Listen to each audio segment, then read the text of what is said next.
Hello, my name is Lisa LaLiberty. I'll be speaking on the basics of auto insurance. For most people, buying an automobile is their first major purchase.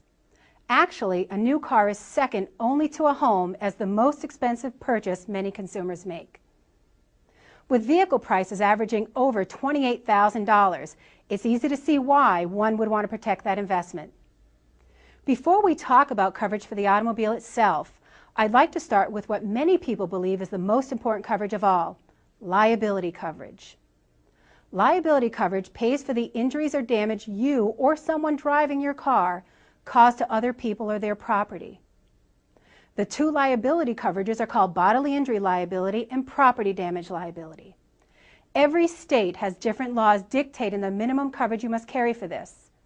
Some states require you to prove you have insurance before registering a motor vehicle, and other states use the honor system, where you only have to provide proof if you have an accident or violation. A typical state-required minimum coverage is 25, 50, 10, and I'll provide an example shortly to explain what that means. There are 4 states that do not require drivers to carry any liability coverage. Just because it's not required by law doesn't mean you don't need it. Let's say you have an accident. You're distracted momentarily and rear-end the BMW in front of you.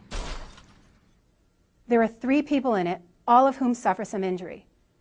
If you're carrying liability coverage of 25, 50, 10, that means your insurance company will cover the cost of any one person's injuries, rehabilitation expenses, pain and suffering, and time lost from work up to $25,000. But they will not pay more than $50,000 for the accident, regardless of the number of people injured. This is the bodily injury portion. And your insurance company will pay up to $10,000 for the property damaged. So 3 people are injured. Let's say their injuries total $75,000. And the BMW has rear-end damage of $13,000. Your policy will pay for $50,000 for all injuries and $10,000 for the property damage. Where does the remaining $25,000 for bodily injury and $3,000 for property damage come from? Once your policy pays the maximum limits, you could be held personally responsible for the remaining amount. It's generally recommended that you carry more than the state minimum coverage to protect yourself from this financial risk. The next coverage under an automobile policy is medical payments coverage. This provision protects you and your passengers if you're hurt in a car accident, regardless of who's at fault. The coverage also extends to you and your family members if you're a passenger in someone else's car or if you're a pedestrian injured by an automobile. Medical payments coverage pays the medical bills resulting from an accident up to a per-person maximum, commonly $5,000.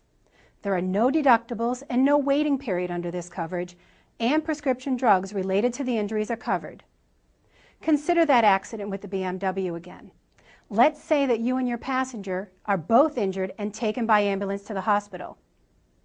Medical payments coverage of $5,000 will cover the cost of the ambulance ride, the emergency room visit, and subsequent doctor's visits up to $5,000 per person.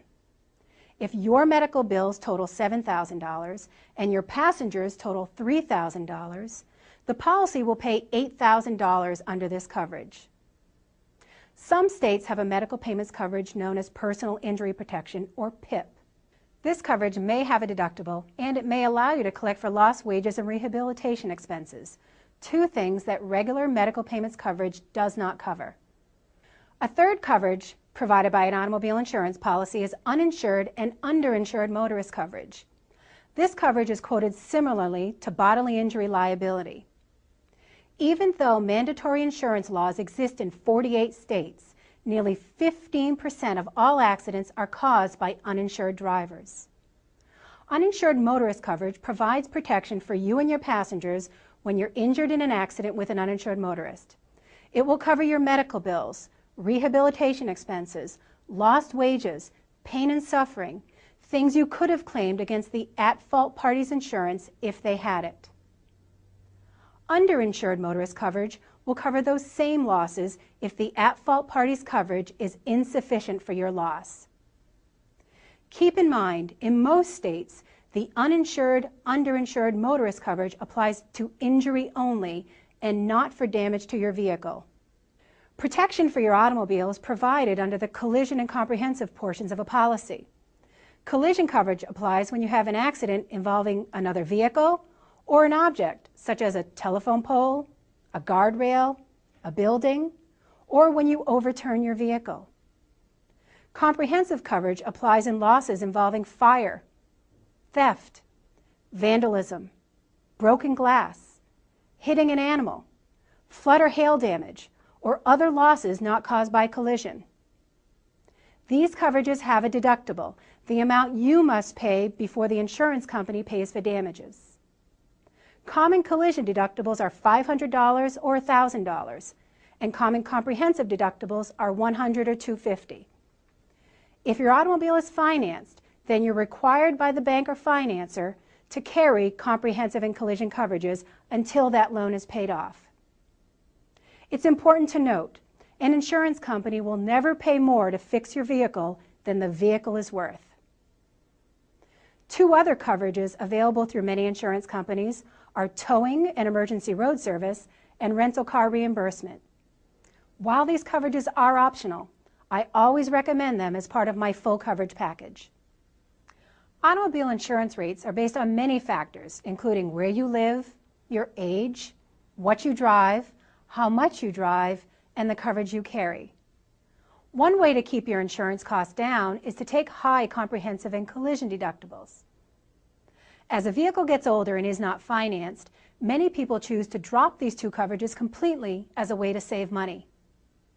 Additionally, many people choose to pay for small claims out of their own pockets as a way to keep their rates down. But remember, the coverage you carry is just one of the factors contributing to the cost of insurance. There are things you can do to make sure you get the best price possible. The first is to keep your driving record clean.